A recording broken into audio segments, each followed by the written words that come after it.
بسم اللہ الرحمن الرحیم۔ محمد بن سعد رحمۃ اللہ علیہ اپنے والد سے مرفوع بیان کرتے ہیں، 3 چیزیں خوش بختی سے ہیں اور 3 چیزیں بدبختی سے ہیں۔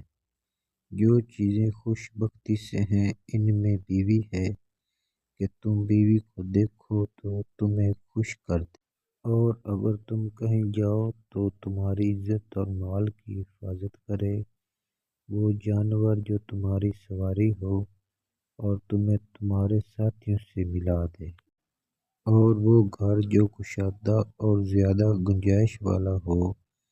اور بدبختی یہ ہے کہ تم بیوی کو دیکھو تو وہ پریشان کر دے، اور وہ اپنی زبان تمہارے سامنے لمبی کرے، اور اگر تم کہیں جاؤ تو وہ نہ تمہاری عزت کی حفاظت کرے نہ مال کی۔ وہ جانور جو سست رفتار ہو، اگر تم اسے مارو تو وہ تمہیں تھکا دے، اور اگر اسے چھوڑ دو تو وہ تمہیں تمہارے ساتھیوں کے ساتھ نہ ملائے۔ اور وہ گھر جو تنگ اور کم گنجائش والا ہو۔ ہمارے چینل کو پروموٹ کریں تاکہ آپ کے لیے اچھی